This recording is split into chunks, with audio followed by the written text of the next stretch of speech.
Hello, Alan Parris here from Make It Memorable.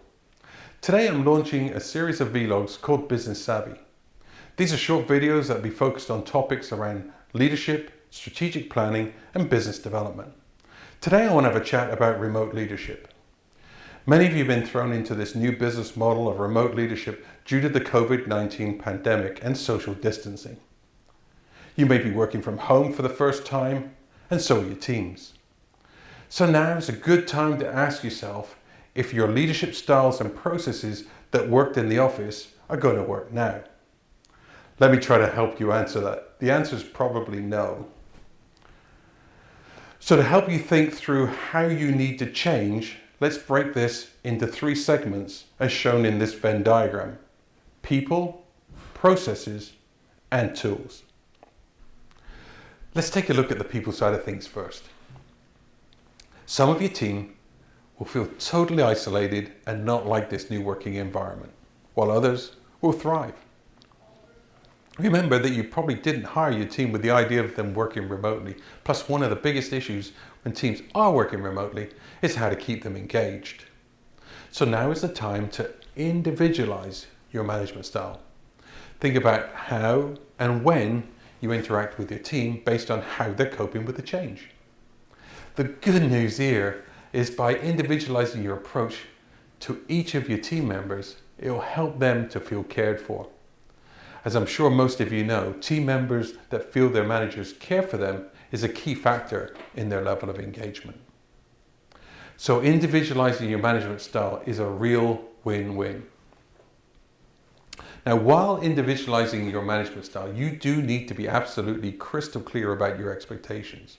What needs to get done, how it needs to be done, and when it needs to be done by. I found that the only way these expectations can really stick and you can hold your team accountable is to have them documented and shared. I'm not saying that these expectations should be prescriptive, but more of a commander's intent. Let me give you an example.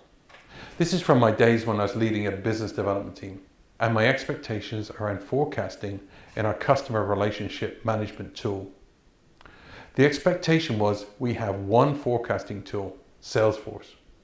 This was to ensure we didn't have side records, and I further clarified my expectation by saying that our best customer, forecast, and opportunity intelligence is entered in the tool in a timely manner. By the way, I think setting clear expectations is a best practice regardless if you lead locally or from a distance. I always sat down with the new members of my leadership team and went through a document that clearly laid out my expectations of them.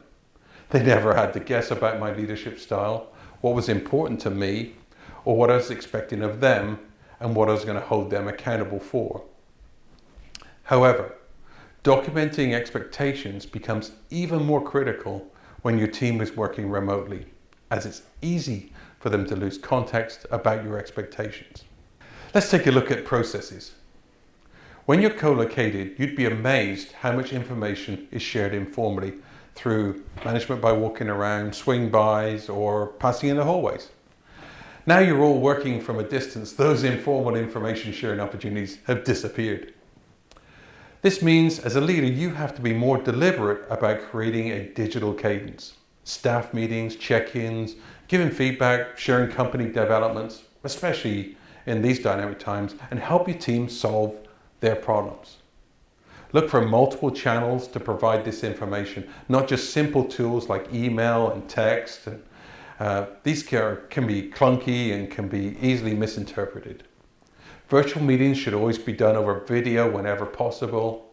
This includes one-on-ones, and make sure none of your participants are advantaged. At one stage, I was leading a management team where 80% of the team were working remotely and 20% were working in the same location as me. We could have easily co-located the 20% in a conference room, but we decided not to do that and leveled the playing field, and we all connected from our desks. Lastly, on processes, remember to be sympathetic to time zones that your team are now working in. Especially when you're scheduling meetings, and if necessary, share the pain. So how about tools? Well, the good news here is there are many tools to help you stay productive and in touch with your teams. Even before this pandemic, many of us were using these tools as standard components of our work weeks.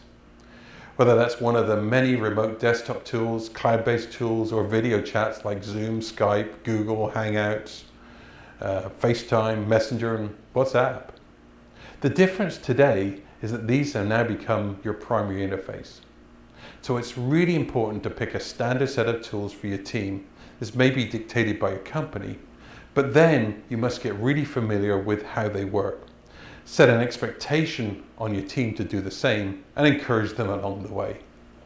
Nothing will hurt your shadow of leadership more than not being proficient on the tools you're asking your team to use. So to wrap this up, if you think through this new paradigm in terms of people, processes, and tools, you'll get through this, your team will be set up for success, and you'll keep them engaged. I'll be back soon with my next Business Savvy vlog with some of my thoughts on the strategic planning process.